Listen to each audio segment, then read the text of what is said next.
Hey guys, this is Martin from iTech, and today I'll be showing you the brand new iOS 8. Now this is only the beta version, so I'll probably do a final version review when it comes out. So if you watch it after the final version came out, just don't be disappointed. There are probably going to be some new features in the final version, but this is kind of the preview that developers get to check out the new iOS 8. And obviously, I already showed you how to install it. If you want to register a UDID, that's safer, but if you don't, then that's the way you do it. You decide. So definitely after this video, you might actually want to do that. So check that out later. And let's get started. Okay, so one thing you can definitely recognize is the new wallpaper. And while there's nothing really changed here, you'd think this is iOS 7 actually, but it really isn't. So the 10th feature will be the new Grayscale idea. That's not really special. I just thought it was cool, and that's why I kind of put it in the 10th place. This is if under invert colors now you got this grayscale thing, and I think that's really good, useful because if you want to have it on the lowest brightness, then you can also turn off the colors and the brightness, and then if you want to use it in dark maybe, then that is probably the best way to do it. In 9th place, we've got something that I can't really show you because for some reason it doesn't show it on my device. But if you go in usage, then it should have battery usage up top. And then if you go on it, down here, it should apparently show how much of your battery, how much percent of your battery each app uses. But that's simply not the way it is for me. I don't know why. I've rebooted my device many times and it just doesn't happen. So if anyone knows, please drop a comment. In 8th place is the improvements to the camera. Now, there are not many improvements. If you open it, you wouldn't think there's definitely a lot of things new in it. But one thing that I would like to point out is you'll see up here, you have this little dot. Not really dot, that's what it looks like from far away. But it's basically a timer, so if you turn it on, you can set it to either 3 or 10 seconds. And then basically you set it to, let's say, 3 seconds. And then you press the photo button, and then it flashes. That's how it indicates, counts down, and then takes a photo. The other improvement in the camera is time-lapse. Now, I wouldn't say that's an improvement, that's something new, and I think it's really cool. I've been trying it out this weekend, and I think it's really good. So I'll just show you a sample video.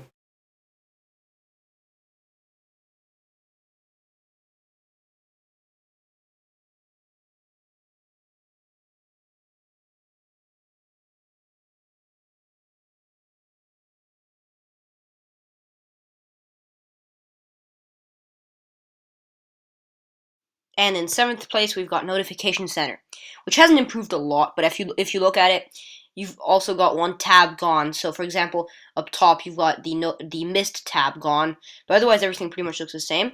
But the real new thing is the edit thing on the bottom. You can edit your own widgets, and you can add third-party widgets to your collection on your Today view.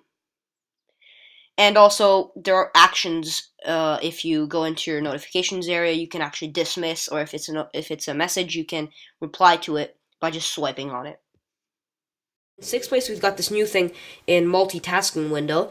So if you double tap, obviously it takes you to multitasking window, and above, you'll actually find your recent contacts, and also if you swipe all the way to the left, which I don't have for some reason either. You'll see your favorites, and it's kind of a use of space here. And then if you want to contact anyone, you just tap on it, and then you have these FaceTime audio or normal FaceTime or messages options to call that person. And in 5th place, we've got Siri, which has improved quite a bit, I think, because now it actually writes down what you're saying as you're speaking, so it doesn't kind of load after you spoke, and you see if it's already listening to you correctly or not. And it's also, if you say, "Hey Siri," while it's plugged in, it will listen to you immediately without having to press the home button. And also, it has Shazam in it, so whenever you're listening to some music that you don't know, you can say, "What is this music?" or "What's the title of this music?" and then it will start listening, and within a couple of seconds, I've tested this, it's really fast, it tells you what it is, and immediately gives you options to buy on the iTunes store. So let's just say, "Hey Siri, what's the weather like today?" Checking the weather. Okay. temperature today will range between 13 and 23 degrees. So it's now quite a lot faster, and it's got some of these improvements. And also, as you saw, it didn't quite write down while I was speaking, but it does it if you've been speaking to it for a long time, so you'll see if you try it out. To recognize music, you just have to say, "Hey Siri, what's the title of this song?" Let me listen. And then it just starts listening and finds the song really fast. In fourth place, we've got the new QuickType keyboard. Now this works with more applications, but mostly it works with messages and also I think mail. But I'm just gonna show you in messages. So if you just carried on a conversation, it kind of learns what you've been saying and your style of speaking, and it offers you things to say, and in that bar. And also you can record sound and take photos, but I'll show that to you in a couple of seconds. So if you'd say, "No, I like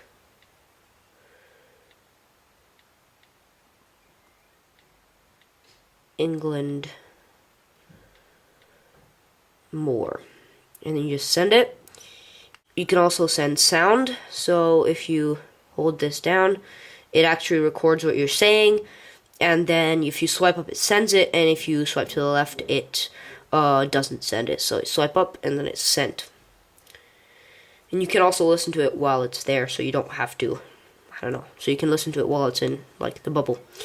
You can also record video or take photos. It's pretty much the same thing as sound.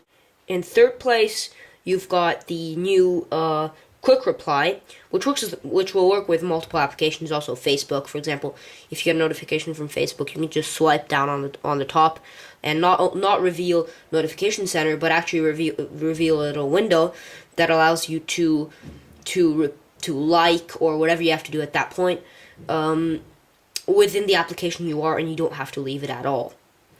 So if we just send this message. And then it arrives, you just swipe down on top, and obviously you can type normally, or you can also record sound. So you can say, it also says things like "talk later," and then you can just tap that, and then click send.